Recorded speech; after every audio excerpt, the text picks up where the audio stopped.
ځان بساینه د باد او لمر له طبیعي سرچینو څخه د برېښنا انرژۍ د تامین په برخه کې تاریخي هڅه.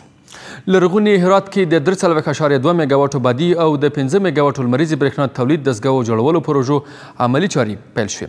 د ریاست الوزرا اقتصادي مرستیال د افغانستان برېښنا شرکت عمومي جایبي رئیس او مل پلاوي اقتصاد وزیر هرات والي کورنیو او بهرنیو پانګوالو دیني عالمانو مخورو او هرات ولسونو په حضور کې د څه باندې 70 میلیونو ډالرو په پانګونې د برېښنا انرژۍ تولید بادي او لمریزې برېښنا پروژې پرانیستل شوې.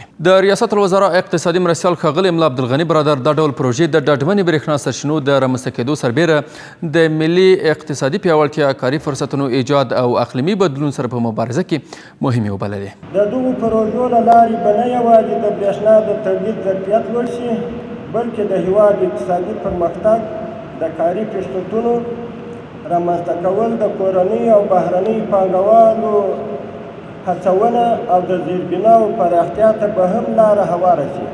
د افغانستان برېښنا شرکت عمومي جایبي رئیس ښاغلی ډاکټر عبدالباري عمر د پرمختګ اساسي عنصر برېښنا یاده کړه او د ملي هوساینې او پرمختګ په برخه کې د پانګوالو او امارت ترمنځ د ګډې همکارۍ پر روحیې ټینګار وکړ.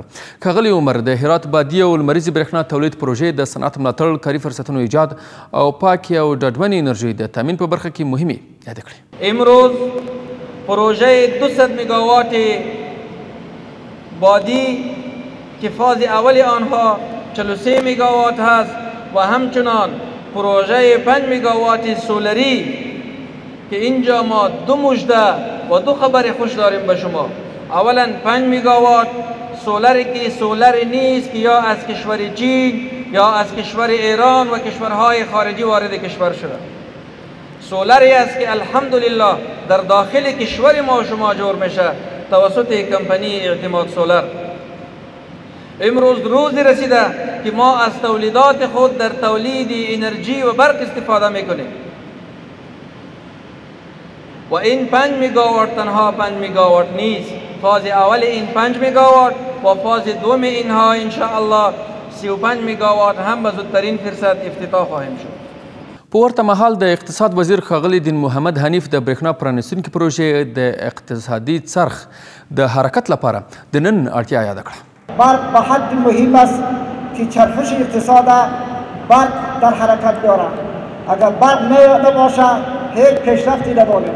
تمام پیشرفت و تمام ترقی کشور وابستگی به برق دارد. د هرات والي د برېښنا پراختیایي پروژو له عملي کېدو څخه خوښي وښوده او زیاته کړه چې دا پرمختګ به په هرات کې له سلګونو تولیدي فابریکو سره د کار د دوام او تولید په زیاتوالي کې مرسته وکړي. تولید برق بادی که شاید در افغانستان به سطح بالا نمونه های اول از باشه و برق آفتابی که امروز افتتاح میشه برای ما هم جای افتخار است هم جای شکرگزاری است.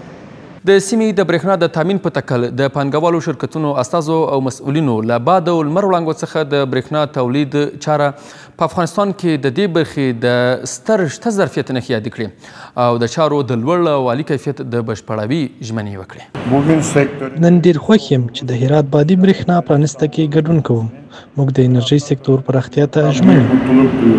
امروز روز شکرگزاری است، روزی که برای وطن عزیز خود خدمت می نماییم.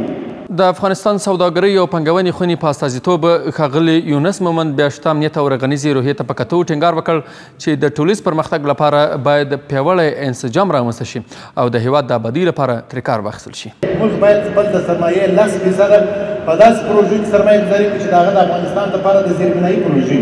موږ د دې پروژو سره نور باید چې د بل هېواد څخه برق رانیسو، د بل هېواد برق نیسوي چې په بل ځای کې باید خپل پر پروژو باندې متکي سو او خپل په هېواد کې د پروژو دپاره کارونه پر مخ بوځو. د پرانیست غونډې وروستیو کې د افغانستان برېښنا شرکت رهبري په ملتیا د اسلامي امارت لوړپوړو چارواکو او مسؤلینو د 3.2 میګاواټه بادي او 5 میګاواټه لمریزې برېښنا پروژو عملي چارو پرانیسته وکړه. موږ به د خپل وران ویجاړ وطن ودانو، ځو ځو ځو ځو پر مخ به ځو، وخت د ابادۍ دی اوس خولې پرې تویو، ځو ځو ځو ځو پر مخ به ځو، وخت د ابادۍ دی اوس خولې پرې تویو، ځو ځو ځو ځو پر مخ به ځو، ځو ځو پر مخ بځو